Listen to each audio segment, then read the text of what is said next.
Ok. J'espère que le son marche parce que j'ai mon retour qui déconne. Donc, ok, a priori ça marche. Donc, on va recommencer.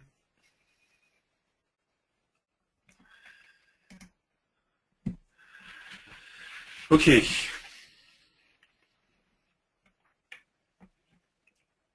Pardon.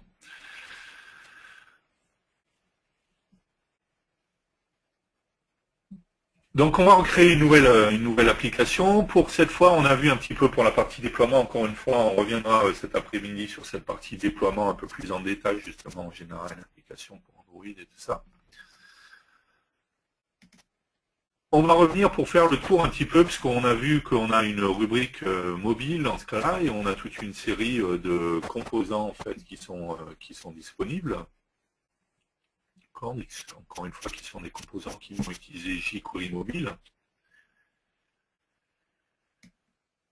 On a également vu qu'on avait une rubrique qui était une rubrique mobile hardware, qui va me permettre d'avoir accès à toute une série de composants qui vont me permettre d'accéder à la partie hardware de notre téléphone. On est d'accord que cette partie-là de composants mobile hardware ne sera valable qu'à partir du moment où, lorsqu'en déploiement, on fait le choix de déployer vers un mobile. D'accord ?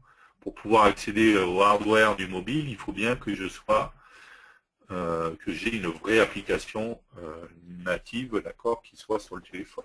Si je déploie juste un serveur, un site web mobile, bien entendu, je ne pourrai pas utiliser cette rubrique de composants mobile hardware puisque je ne serai pas sur le mobile, hein, ce sera simplement un site web qui sera hébergé sur mon serveur et donc je ne pourrai pas forcément accéder aux différentes fonctionnalités hardware du téléphone.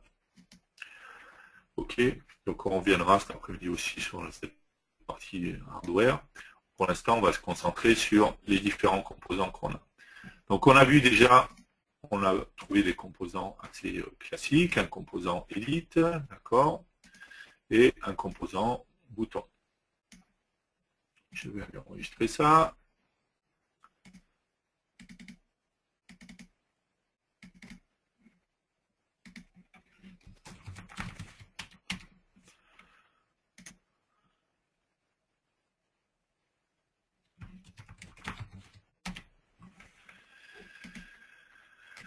Ok.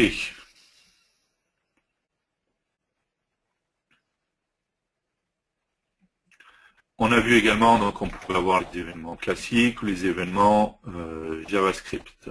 D'accord. On va retrouver sur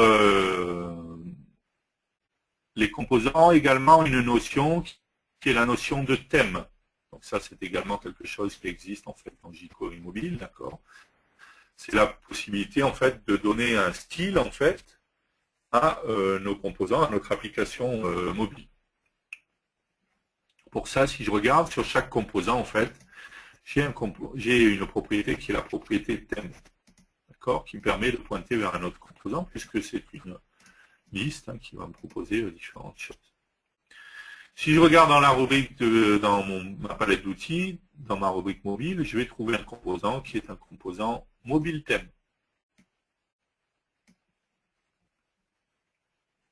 Ce composant mobile thème, en fait, il a toute une série de propriétés et il a notamment une propriété qui est color variation. D'accord, donc color variation, en fait, il va me proposer différents thèmes qui existent, qui sont déjà paramétrés, même si on verra peut-être qu'on peut créer son propre thème. En fait. D'accord, donc color variation, je vais pouvoir choisir, par exemple, CV accent, je ne me rappelle plus lequel c'est, mais voilà. Okay. Et du coup, ensuite, ça va me permettre, sur mon bouton, par exemple, dans la propriété thème, d'aller pointer vers mon composant mobile thème. On voit automatiquement que mon bouton a pris un thème particulier. D'accord, même à l'exécution, hein, je vais bien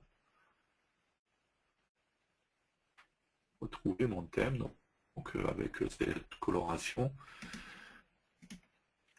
Ça veut dire que je pourrais avoir, bien entendu, sur mon composant, mon champ de saisie également, pareil, me relier au mobile thème que j'ai posé ici. Mais ça veut dire également que si je voulais, je pourrais très bien avoir ici un deuxième mobile thème, d'accord, qui lui va pointer vers, je sais pas, c'est Viridium 2 par exemple.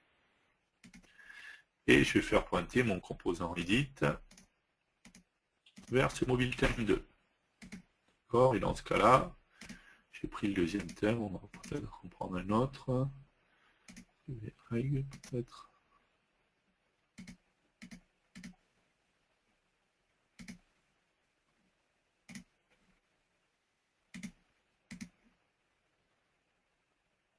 Ok, donc là on a bien.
Ok. Est-ce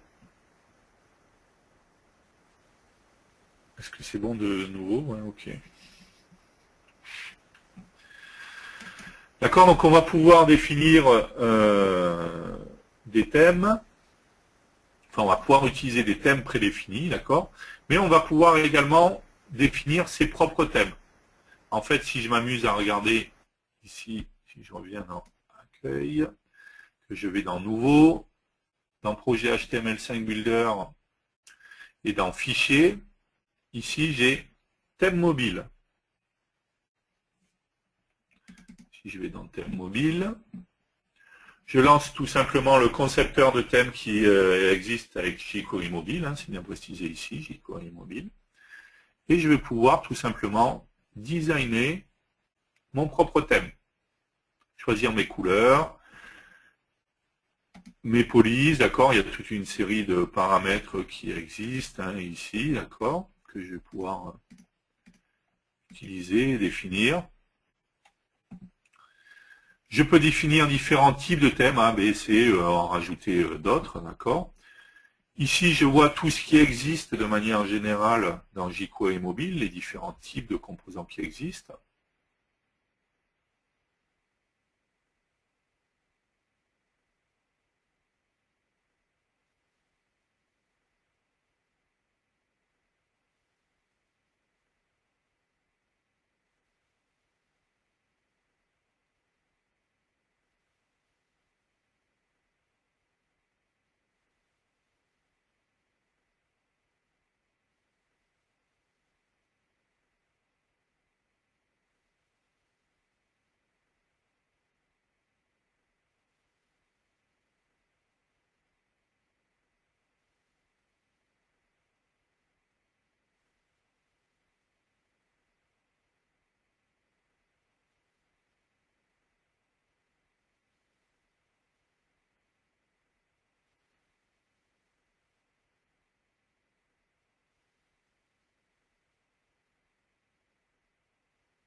Est-ce qu'on m'entend ou pas?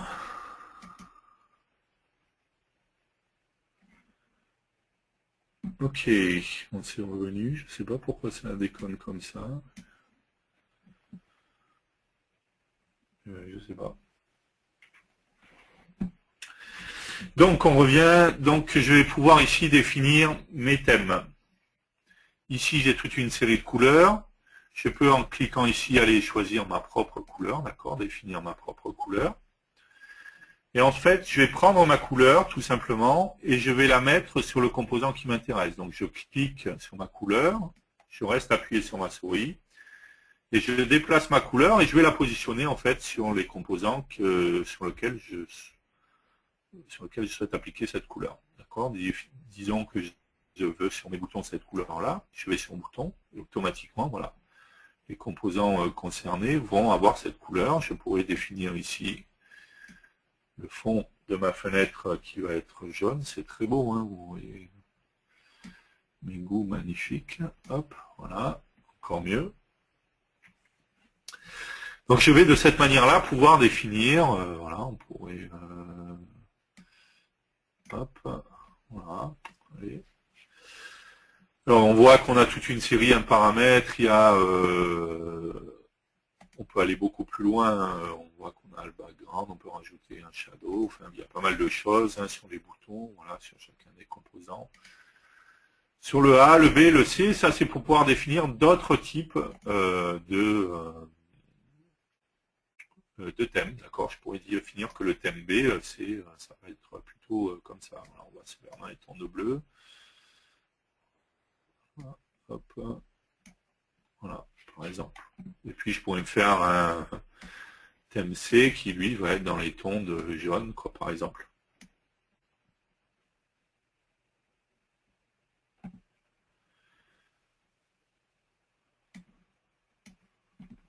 D'accord, donc je vais pouvoir me faire différents échantillons. Donc je pourrais en rajouter autant que je veux, A, B, C, D, et ainsi de suite, hein, d'accord. Une fois que j'ai fait ça, en fait, je vais tout simplement aller enregistrer mon thème. On voit bien que ce qui me génère ici, au final, c'est un fichier CSS. D'accord. Donc je vais aller enregistrer mon fichier CSS. On va l'appeler thème 1, il n'y a pas de problème. On est bien dans démo 2. OK, enregistrer. Et ça va me permettre tout simplement, hop, lorsque je reviens ici, on va supprimer ça. On va tous les rattacher à thème 1. Ok, hop, mobile thème 1. OK. Sur mon composant mobile thème, je vais tout simplement pouvoir aller choisir un custom thème. D'accord. Donc je vais aller chercher tout simplement mon fichier CSS, thème1.css. On voit bien ici thème1.css, d'accord. Mon thème personnalisé. Ici dans Color Variation, je vais prendre CV Custom.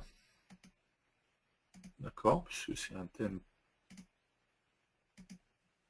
Et pareil dans thème, au lieu de prendre les thèmes basiques, donc qui sont les thèmes qui sont définis là, je vais prendre TH Custom. Et simplement, dans Custom Color, je vais indiquer quel est le thème que je souhaite. Alors, si je me souviens bien, il suffit juste de mettre la lettre comme ça.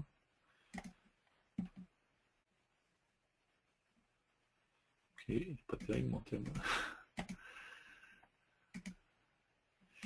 Je pense pas que. Alors, je sais jamais, à chaque fois, je me.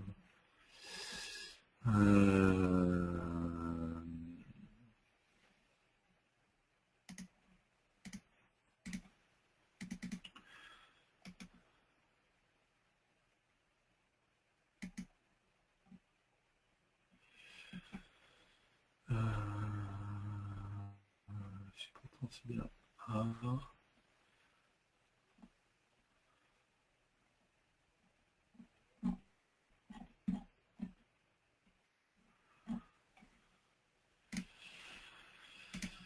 Alors, pourquoi il ne me prend pas mon thème?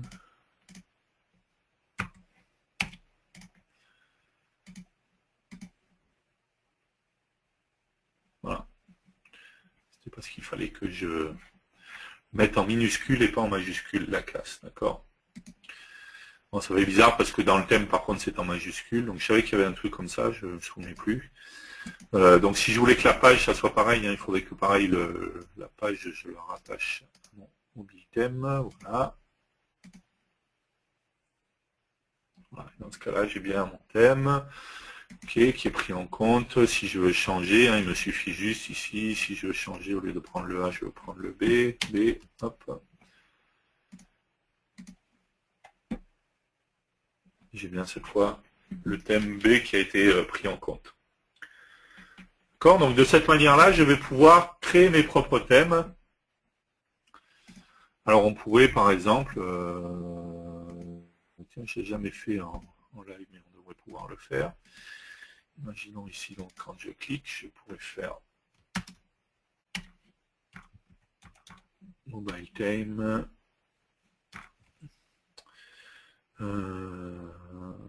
C'est quoi, color variation, c'est ça si je me souviens bien. Hop.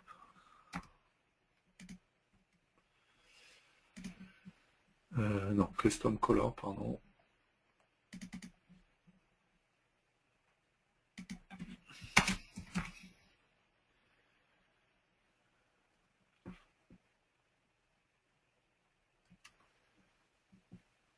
Custom color en variation, je pense que c'est parce que je vois pas la propriété en entier, on va juste vérifier. Ouais, custom color en variation, c'est bien ça. Égal C.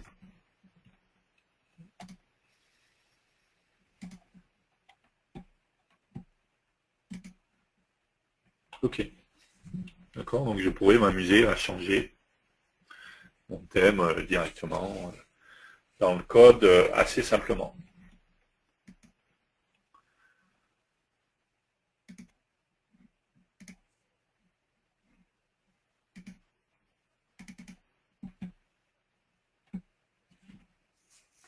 Donc on le voit bien ici, je peux définir mes thèmes. Je peux en définir, hein, je vais pouvoir en définir plein, il n'y a pas de problème.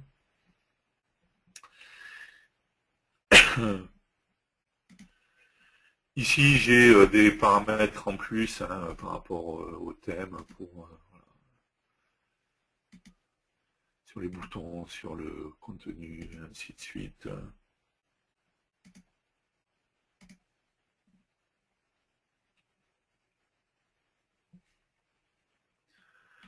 D'accord, donc des paramètres supplémentaires, en plus des couleurs que je vais pouvoir définir directement. Donc je vais pouvoir me créer comme ça. Donc il n'y a pas, on n'a pas, j'avais cherché une fois, il ne me semble pas avoir trouvé, mais il n'y a pas d'endroit où on peut lui dire, lui changer le nom en fait du thème. Hein. Par défaut c'est A, B, C. Si j'en rajoute un, ça va être D, et ainsi de suite, quoi. D'accord. Ce qu'il faut faire attention, c'est qu'on voit bien, on a bien remarqué, hein, ici c'est en majuscule, alors qu'on a bien vu que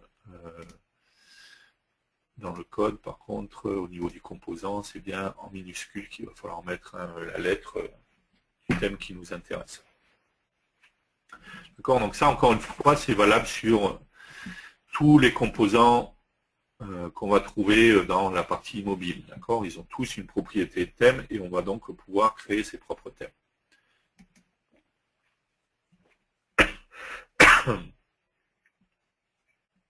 Pardon. Donc après, si on regarde un petit peu plus les composants, on va se rendre compte qu'on a différentes choses, différentes propriétés selon les composants, d'accord. Si on regarde, on va prendre donc les composants les uns après les autres. Donc si je prends par exemple mon composant edit, d'accord, c'est le composant qu'on avait en premier. On retrouve alors bon les noms des composants, la propriété M, on a vu ça, ok, il n'y a pas de problème. Dans le cas du composant medit, donc on va retrouver également une propriété qui est intéressante, qui est la propriété charCase, d'accord, donc qui va me permettre de définir est-ce que je veux avoir que des minuscules, d'accord, normal, donc minuscules et majuscules, ou uppercase, donc que des majuscules. Si je prends uppercase, donc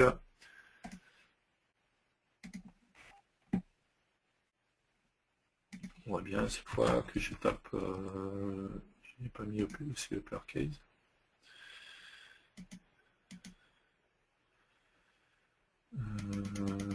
Pourquoi on ne le prend pas?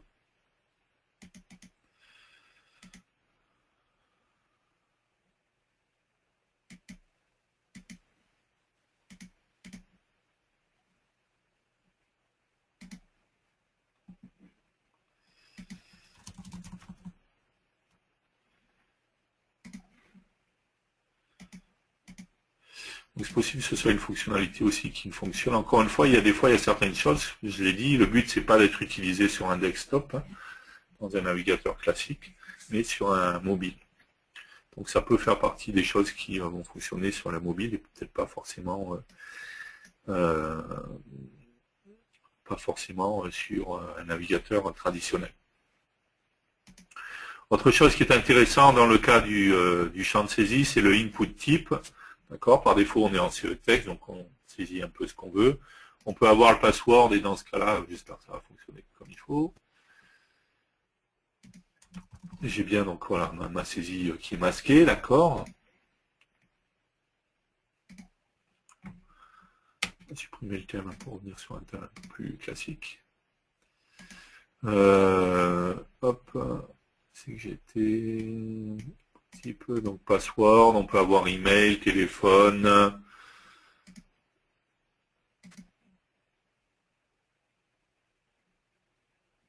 D'accord, donc simplement, hop là, il faut.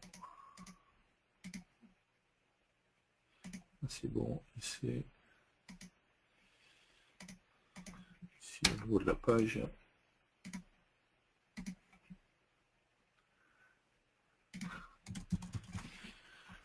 Donc ça, je pense que c'est plus... ça déterminera justement, selon les cas, le clavier qui apparaîtra dans la partie mobile. Je rappelle qu'on peut avoir un clavier spécifique pour tout ce qui est téléphone, email et tout ça. D'accord. Et forcément, sur un navigateur traditionnel, il n'y a pas d'impact à ce niveau-là. Si on regarde le bouton, on a le bouton, d'accord, donc qui va proposer, bon, la propriété caption, on est d'accord, on connaît, le cursor aussi, ça existe, d'accord. Gradient, shadow et tout ça, on avait vu ce genre de choses. On a également la possibilité d'avoir, on a oublié de, oui, non, c'est bon, d'avoir une image sur notre bouton, d'accord, avec la propriété icône, d'accord. Donc je vais pouvoir aller choisir un icône, d'accord, charger une image, d'accord, et choisir à quel endroit, top, bottom, right, va apparaître cette image, d'accord. On a également, si on veut, des images qui sont déjà des images prédéfinies, d'accord, qui vont être système icône. Donc si je prends système icône, d'accord, j'ai toute une série d'images qui sont définies. Ok, je vais prendre ici plus.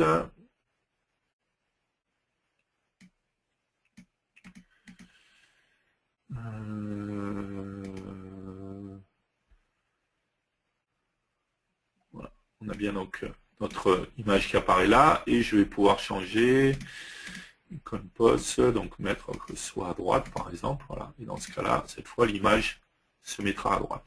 D'accord. Donc tous ces systèmes icônes, d'accord, on a toute une série d'icônes qui existent déjà, d'accord, qui sont déjà programmées. Voilà, on voit home, search, info. Donc tout ça c'est défini dans jQuery mobile. Hein. Star, voilà, grid, refresh, d'accord, et ainsi de suite. Donc on va pouvoir directement rattacher et avoir ces images automatiquement sans se soucier de est-ce qu'elle est bien alignée par rapport à mon texte et ainsi de suite.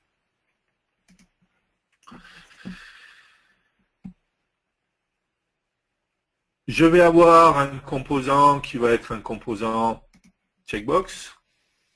Donc on connaît tout ça, hein, une case à cocher, d'accord. Elle a bien entendu une propriété checked. Si je la mets à true, automatiquement j'ai bien un case à cocher qui est coché. De la même manière, hein, on a la propriété thème, ça n'a pas changé, d'accord. Il y a bien entendu toujours cette propriété thème qui existe. Sur la checkbox, il n'y a pas d'autres, à part toutes les propriétés classiques et traditionnelles hein, qu'on a dans un peu partout. On va également de la même manière retrouver, où c'est qu'il est, radio button.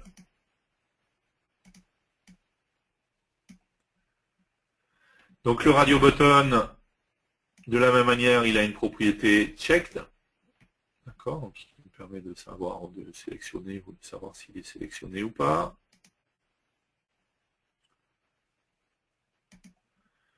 Ok, le caption, ok. On va trouver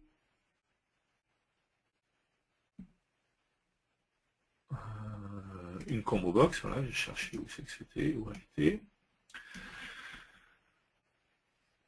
Donc ma combo box, elle va avoir une propriété items. Je vais pouvoir ajouter, d'accord, un nouvel élément. Hop. Chaque élément va avoir une valeur, va avoir une clé.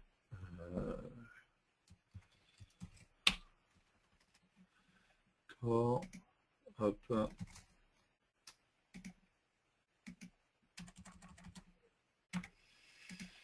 Ok.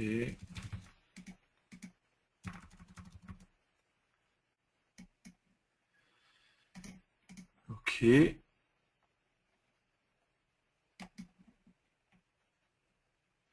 Donc j'ai bien ici mon radio button, ma checkbox. Je vais avoir mon item avec mes différents items et je pourrais récupérer la valeur de la clé, bien entendu. À chaque fois, ici, je peux changer le value. La clé, je me suis trompé, en fait, ce que j'ai changé, c'est la clé, c'est la valeur de la clé que j'ai retrouvée, mais ce qui est affiché, c'est la value. Donc, voilà, épisode 1. Épisode 2. Épisode 3. Épisode 4. Ok, et ainsi de suite. D'accord, donc on voit bien cette fois.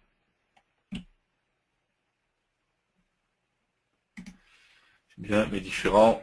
On voit que la combo box, hein, elle affiche une fenêtre en surimpression, en fait, un peu comme une pop-up, hein, qui va me permettre de sélectionner mon item.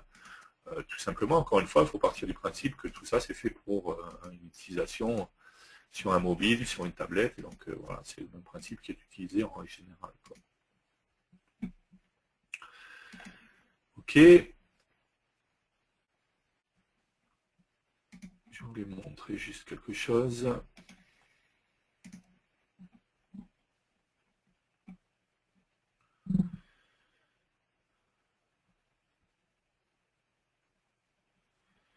Donc on voit bien à chaque fois hein, sur les différents composants, voilà, ici j'ai bien un data role, c'est un radio button, ici j'ai un data role qui est un checkbox, et ainsi de suite. Donc si je m'amuse encore une fois à me plonger dans jQuery mobile, je verrai que voilà, en fonction du data role, c'est ce qui va déterminer ce qui va s'afficher.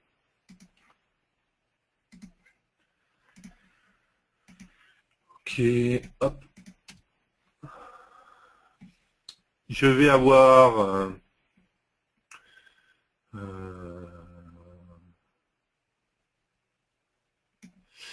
on a vu les checkbox et les radio buttons, j'ai une checkbox group, d'accord, donc avec une propriété item, encore une fois.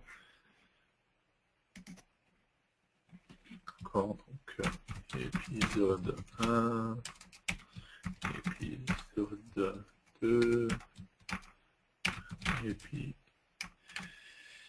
épisode 3.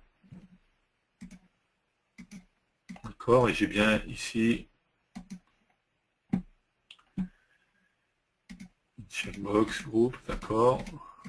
Je peux sélectionner un ou plusieurs éléments, d'accord. J'ai la propriété orientation qui me permet de définir est-ce que c'est en horizontal ou est-ce que c'est en vertical, d'accord.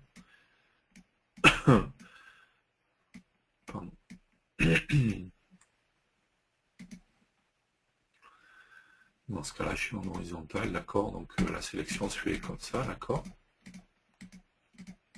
choisir ce qui est sélectionné. Je retrouve toujours la propriété thème, hein, ça n'a pas changé.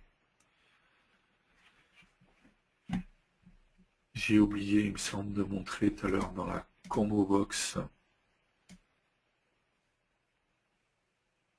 qu'on avait également, comme sur le bouton, la propriété système icône. Hein, par défaut, on a un bouton, mais je pourrais changer le type du bouton qui va apparaître dans ma combo box. Hein. Par défaut, c'est celui-ci. En fait, j'ai pas besoin de le préciser. Hein.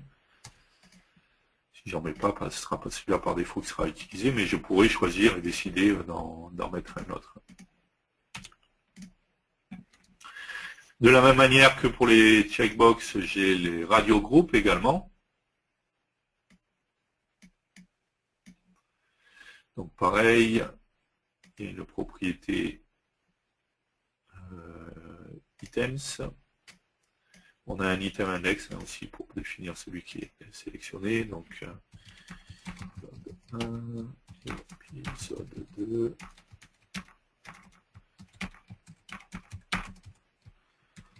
Ok. D'accord, j'ai un item index, donc si je mettais 0 par exemple, ce serait le premier qui est sélectionné. Hein. Ça c'est le même principe que ce qu'on avait dans Delphi. Et bien entendu, contrairement au checkbox, je peux en avoir qu'un qui est sélectionné, et pas plusieurs. J'ai également, pardon, excusez-moi, une propriété columns. Donc je pourrais définir d'avoir 2 colonnes.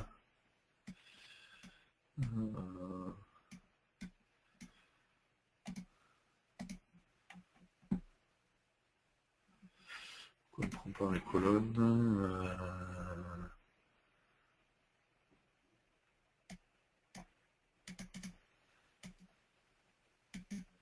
J'ai la propriété horizontale aussi, les colonnes, je ne sais pas pourquoi on ne les a pas prises en compte. Bref. La propriété horizontale ou verticale comme je pouvais avoir sur l'autre. Ok. Je vais avoir un composant text area. On fait le tour un peu de tous les composants hein, pour les voir. Après, on verra l'utilisation de certains composants et les particularités justement au niveau de l'affichage. Donc là, c'est un peu comme un edit, sauf que c'est, ce serait l'équivalent d'un mémo dans Delphi. Hein, j'ai une propriété lines, d'accord, dans lequel je peux saisir en fait du texte directement, d'accord. Toujours pareil, la propriété transform. Ok. Je vais avoir un panel, donc ça va être intéressant parce que ça va me permettre de contenir des composants, d'accord. Ok, ça le panel vous connaissez. Je vais avoir un composant slider, d'accord, donc vous connaissez ce genre de choses également. On a une propriété max value et min value, d'accord, et une propriété value pour dire sur quelle valeur est-ce qu'on est, d'accord. Je vais également avoir un composant, alors label, hein, classique, ça c'est traditionnel, le composant label.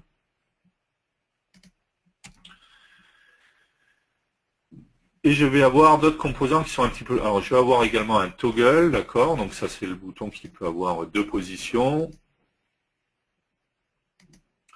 Donc il a une propriété value check et value uncheck, donc c'est ce qui me permettra de tester en fait la valeur lorsque c'est sélectionné ou lorsque ce n'est pas sélectionné. Je cherchais où c'est que c'était. Voilà, c'est la text checked et text unchecked, d'accord, donc qui me permet de définir actif, inactif par exemple, d'accord. Donc j'ai bien ici inactif et actif, d'accord. Mais que je pourrais tester, pas avec le texte, mais directement avec le value checked ou value unchecked pour savoir, hein, avec le val pour savoir quelle est la valeur qui est sélectionnée. Je vais avoir d'autres composants qui sont un peu plus intéressants, qui vont notamment être utilisés. Alors j'ai un composant image, hein, ça c'est classique, d'accord, un composant image traditionnel. D'accord, il a une propriété image source et je vais aller pointer vers une image. Ok, j'ai une propriété stretch proportionnelle pour savoir comment j'affecte mon image vers l'affichage. Je vais avoir d'autres composants qui sont un peu plus intéressants et un petit peu plus particuliers, et notamment le composant mCollapsible, qui va me permettre d'avoir quelque part un panel que je vais pouvoir réduire. D'accord, donc on voit qu'on a cet effet panel qui est là, d'accord. Alors j'ai rien mis dedans, donc je vois pas la différence pour le moment, mais imaginons ici par exemple que je prenne un edit qu'on va mettre là, par exemple, voilà. Un slider qu'on va mettre là.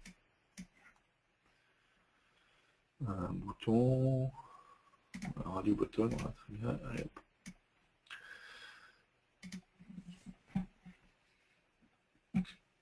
D'accord, donc j'ai bien mes composants qui apparaissent ici en dessous. À partir du moment où je replie en fait mon composant collapsible, je vais avoir directement en dessous les composants qui sont masqués ou qui s'affichent. D'accord. Donc il a bien entendu une propriété qui est isCollapsed, à true ou à false, d'accord. Ici je mets à true, automatiquement, il est bien replié par défaut, d'accord. Et quand je clique, je peux déplier en fait ce qui apparaît en dessous. J'ai également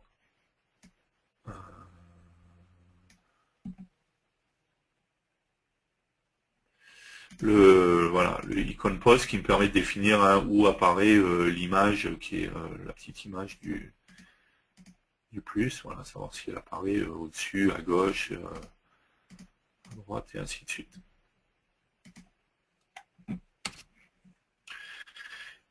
Et un autre qui est très intéressant, qui justement est très souvent utilisé, vous retrouvez ce genre de choses dès qu'on a des applications mobiles en général, c'est le composant mList,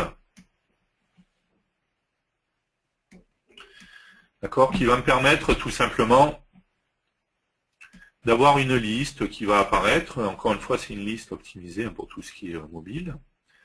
Donc, si je regarde, j'ai une propriété items, et je vais pouvoir faire ici nouvel élément. Dans chaque élément, j'ai toute une série de propriétés là par contre. D'accord, donc je vais avoir le caption, épisode 1 par exemple. J'ai une propriété link qui va me permettre de définir quel est le lien, si je veux que lorsque je clique sur cet élément, il y a un lien pour aller sur une autre page ou autre. D'accord. Je vais avoir une propriété icône, toujours pareil, on retrouve les mêmes listes d'icônes, donc je pourrais avoir décidé de l'icône qui va apparaître. mList, si je voulais avoir une sous-liste, quand je vais cliquer sur tel élément, je vais avoir une sous-liste qui va apparaître, donc je vais pointer vers telle ou telle liste. Extra button hit, extra button link, on va revenir dessus. IsDivider, on verra également à quoi ça va servir. Thumbnail, ça me permettrait d'avoir une petite image. IsIcon, donc on va mettre à true parce qu'on a rajouté un icône. On va rajouter un autre élément, et on va rajouter plusieurs, ok, peu importe.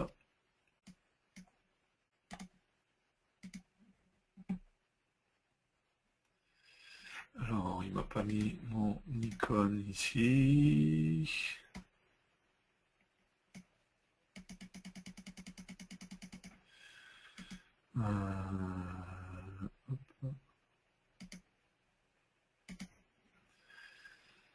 Alors, sur le premier, oui, c'est l'icône. Alors, si je me souviens bien,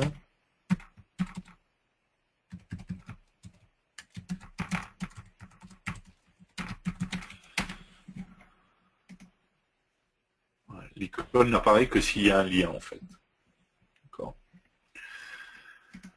Ok, donc on pourrait aller également, je vais mettre que l'item 4 isDivider est égal à true, par exemple, pour dire que c'est une séparation. Donc on voit bien que la séparation est différente, d'accord. En général, dans la séparation, on ne met pas de texte, juste pour permettre D'accord, d'avoir ce genre de séparation. Ou alors si on la veut aussi grosse, on met un espace, mais voilà. D'accord, avoir ce genre de séparation. Ici j'ai bien mon icône. D'accord, ici donc, quand je clique, je vais bien avoir une redirection sur le lien que j'ai précisé.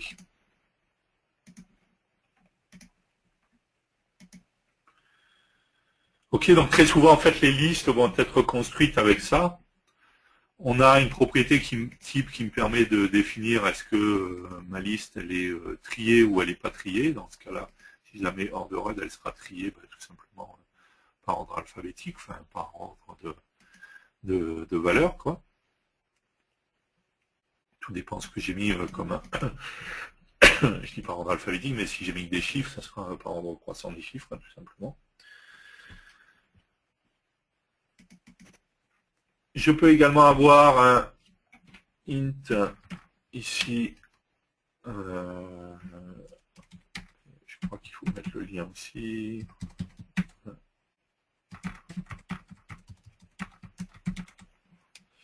On va changer, on va mettre hop, le dev du jeudi.com.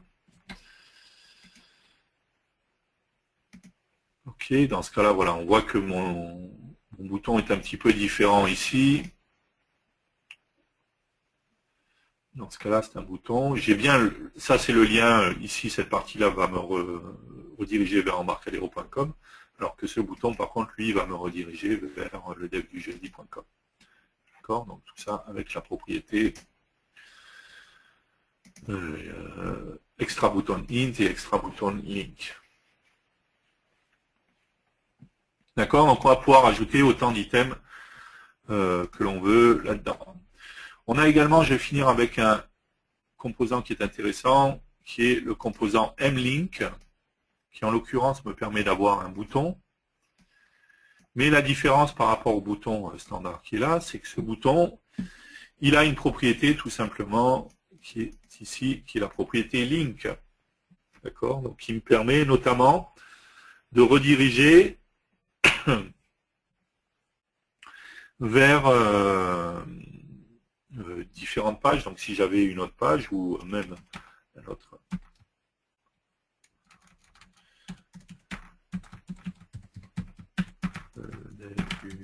jeudi.com. C'est pas pratique, ces propriétés qui ne se voient pas. D'accord, donc je définis un lien, ce qui me permet directement sur le bouton. Pardon, si j'exécute, on ne va pas voir. En cliquant, de rediriger directement. Donc c'est aussi ce que je pourrais utiliser pour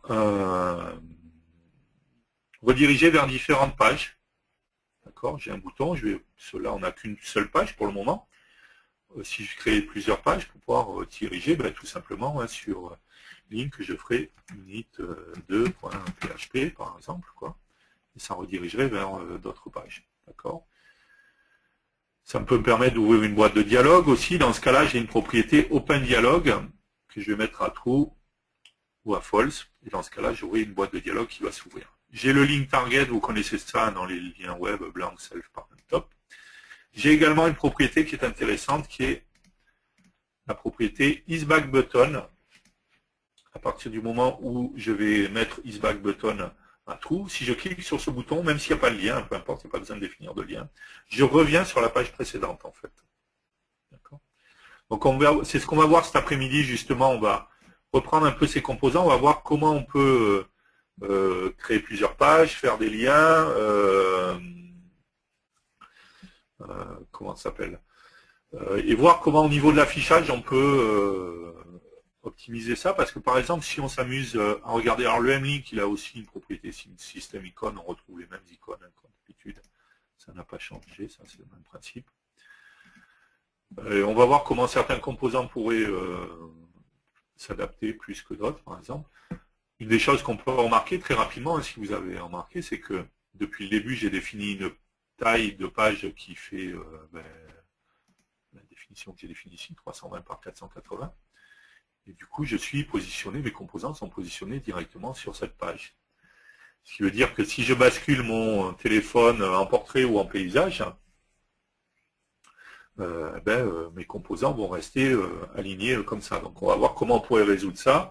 Il Comment on pourrait faire pour que ça prenne la totalité de la largeur, comment, enfin voilà, ce genre de choses. Là, il va falloir, on a fait le tour des composants en utilisation classique, il va falloir utiliser un peu de code, jouer avec les événements, utiliser JavaScript, tout ce genre de choses, et on va voir comment on pourrait faire un petit peu tout ça justement, et comment on pourrait utiliser ce genre de choses. Alors après on retrouve d'autres composants hein, qui sont des composants, on n'a pas vu, mais il y a une T-toolbar, d'accord, qui va se permettre d'être en haut, enfin en haut ou en bas, en fait, on va pouvoir définir justement est-ce que c'est un header ou est-ce que c'est un footer. Et il y a une propriété items qui me permet de définir les différents boutons qui vont apparaître justement dans ma toolbar. Il peut y avoir des icônes et tout ça. On a un composant datetime picker, d'accord, qui est un composant de saisie de date, d'accord. On va retrouver bon, le canvas, le shape, ça c'est assez basique. Le mmedia c'est plus pour jouer de la musique ou des vidéos. Le mmap ce serait plus pour avoir une carte qui va utiliser Google Maps, d'accord. Dans le système, on a... Oh, tiens, il y a vraiment un problème avec ma palette d'outils.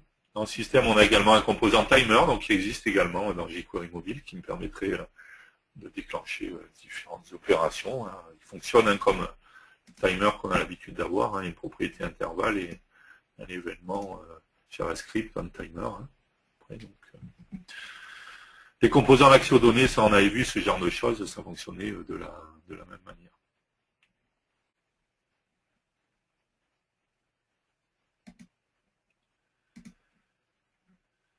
Ok, donc on va arrêter là encore une fois cet après-midi, on va détailler parce que là on a vu on a fait le tour pour voir un petit peu toutes les possibilités qu'il y avait. On va voir après parce qu'au niveau design, on va se rendre compte que selon les composants qu'on utilise, il y en a certains qui sont plus pratiques, d'autres moins, d'autres où il va falloir faire certaines choses et ainsi de suite.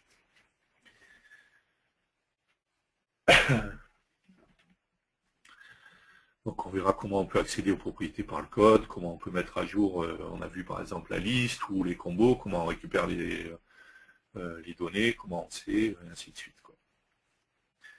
Ok, est-ce que vous avez des questions? Alors,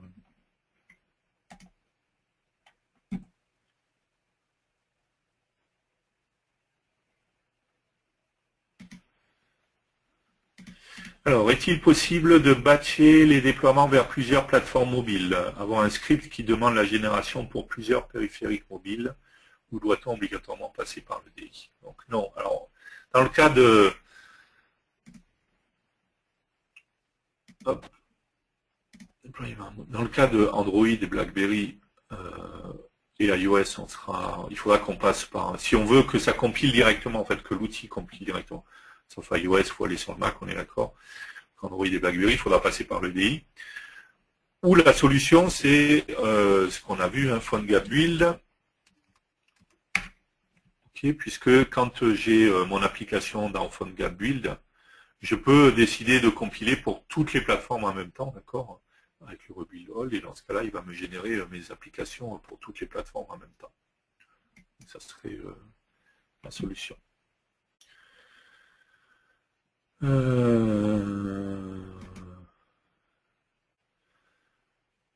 Peut-on utiliser la Platinum Grid dans une application mobile? Alors, il me semble qu'elle marche, en fait, parce qu'elle utilise beaucoup JavaScript. Donc, a priori, elle marche. Ceci dit, après, bon, c'est mon avis personnel. Il faudrait vérifier déjà si toutes les fonctionnalités marchent correctement. Je ne suis pas sûr de ça. Par contre, pour moi, de toute manière, l'utilisation d'une grille dans une application mobile ou tablette, ça reste un mauvais choix ergonomiquement parlant, on va dire. D'accord. Donc autant pour un site web classique, je peux arriver à comprendre, autant pour la partie mobile, pour moi, ça reste un mauvais choix, quoi. Parce que là, il vaut mieux jouer avec les mlist ou ce genre de choses, quoi. Peut-on utiliser FireDAC dans une application mobile HTML5 Builder? Donc non, FireDAC, c'est exclusivement pour Delphi et C++ Builder. Il n'y a pas de FireDAC dans HTML5 Builder. Avec le composant MMedia, doit-on utiliser des formats de vidéo différents en fonction de la plateforme cible? Donc non, il ne me semble pas. Il me semble qu'il n'y a pas besoin de préciser un format spécifique pour chaque plateforme. On peut aussi gérer les spécificités d'un OS ou d'un mobile. J'ai pas saisi la question là, désolé. Qu'est-ce que vous entendez par spécificité d'un OS ou d'un mobile? Je voudrais savoir. Peut-on utiliser des composants à part ce standard du type utilisation de la communication Wi-Fi, Bluetooth, USB? Alors, même si PhoneGap, au final, package une application, on verra ça cet après-midi pour créer une application native, on est d'accord qu'on n'est pas dans une vraie application native, contrairement à Delphi, on verra la semaine prochaine avec iOS, où on aurait accès à toutes les API de iOS, d'accord, dans le X4, hein, je parle dans Delphi. Donc c'est pas le cas dans le HTML5 Builder, donc on va trouver certaines fonctions au niveau hardware auxquelles on va pouvoir accéder. D'accord. Ici, on le voit, hein, accéder à l'accéléromètre, la caméra, le compas, la géolocalisation, base de données, et ainsi de suite. Mais forcément, on n'aura pas accès à tout. Parce que on n'aura accès qu'aux fonctionnalités qui ont été portées dans PhoneGap et où le lien a bien été fait, et ainsi de suite. Donc si on devait faire une différence justement entre créer une application entre HTML5 Builder, si on a vu, on peut faire pour iOS et le Delphi iOS aujourd'hui, une des principales différences, ça serait ça. C'est-à-dire que dans le Delphi, par contre, j'ai accès à tout, je suis vraiment natif, d'accord. Donc j'ai accès à toutes les API d'iOS. Dans HTML5 Builder, je fais du web, et tout ça, c'est packagé au final pour créer une application native. Mais dans le langage, je ne suis pas vraiment natif, d'accord. Donc, je n'ai pas forcément accès à toutes les fonctionnalités. Je vais pas pouvoir, j'ai pas de fonction, par exemple, pour passer un coup de téléphone, envoyer un SMS, activer le Wi-Fi ou ce genre de choses. Alors après, on trouve sur le web, hein, au fur et à mesure, PhoneGap, il y a beaucoup de choses qui ont été ajoutées ou des gens qui ont rajouté des bouts de code à intégrer pour pouvoir faire telle ou telle fonctionnalité, mais encore une fois, on ne va pas tout trouver.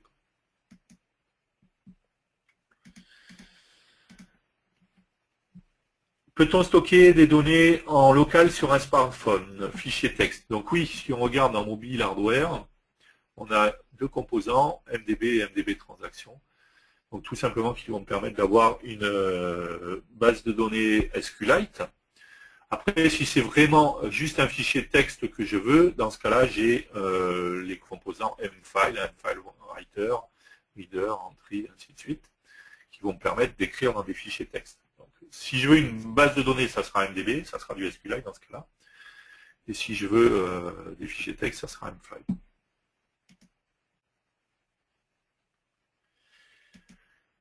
Alors les spécificités d'un OS, c'était la personne reprend, activer le Wi-Fi, le GPS, masquer la barre de menu. Alors encore une fois, je l'ai dit, tout n'est pas faisable. On verra cet après-midi justement les différents composants qu'on a. Mais toutes les fonctionnalités, non, ne sont pas faisables. Certaines oui, mais pas tout.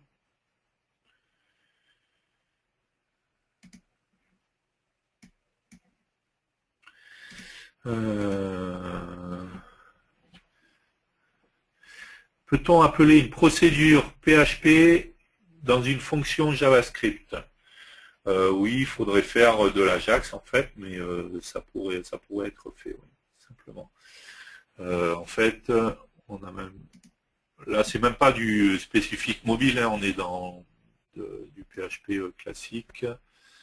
Si je regarde ici dans les démos, dans Ajax basique.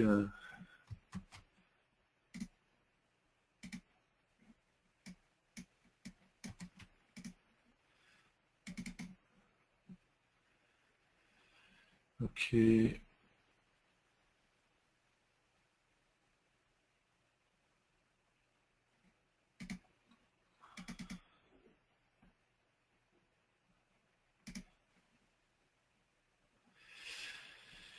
Ici, donc, hop, j'ai un bouton, le refresh, ça c'est un bouton, ça c'est un label, d'accord. Alors, pardon. Dans l'événement JavaScript, il y a un événement JavaScript qui a été mis en place là.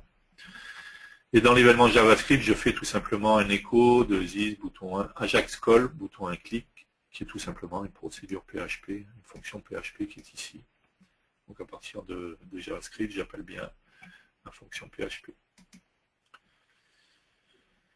Peut-on faire des widgets par exemple? Alors qu'est-ce que vous appelez widget? C'est application. Si c'est application, on verra cet après-midi justement qu'on va packager une application et qu'on génère une application. Donc c'est voilà, c'est vraiment on génère des applications. Donc oui, bien entendu, avec on l'a vu dans le déploiement, on le verra en détail pour Android et BlackBerry cet après-midi. On va pouvoir générer une vraie application Android.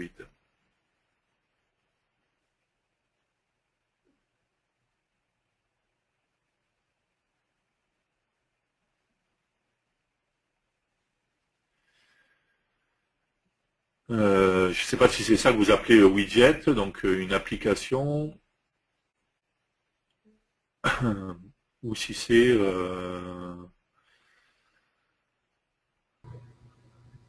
Salut. Alors, en widget, vous voulez peut-être penser à ce qui va... Salut. William. Ouais. William. Non, non, on a précisé après, effectivement, quand il parle de widget, on est sous le système Android. Sous Android, en fait, un widget, c'est une application, Oui, c'est un type d'application bien particulier qu'on va mettre sur le bureau, en fait, et non pas lancer comme une application standard. Elle va être toujours lancée, elle va être sur le bureau, et elle va faire des trucs. Et là, à moins que tu aies une propriété bien particulière dans ton wizard, je suis pas sûr que ça non, il n'y en a supporte. pas, Ça non. m'étonnerait. Il n'y a pas de propriété pour ça.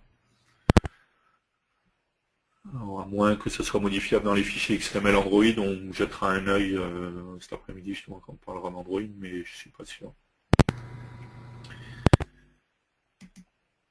Puis-je utiliser une base de données eBayLite? Alors pas avec le HTML5 Builder, pas pour le moment en fait, mais ça fait partie des choses qui sont prévues, mais pas pour le moment en fait.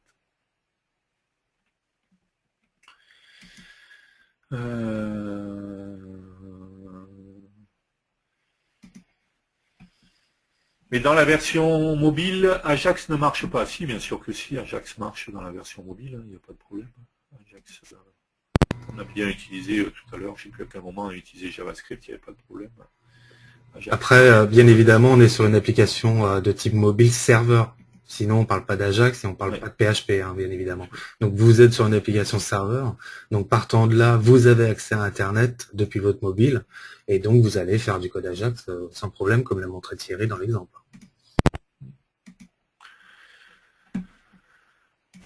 Ok, d'autres questions? Non, vous avez faim, c'est pour ça. Je vais vous laisser aller manger. Et on va se retrouver tout à l'heure.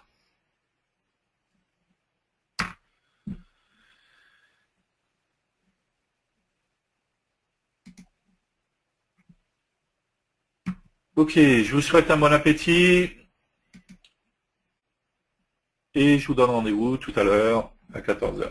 Bon appétit, à tout à l'heure, mangez bien. Mangez pas trop, hein. Après vous allez vous endormir. Allez, à tout à l'heure.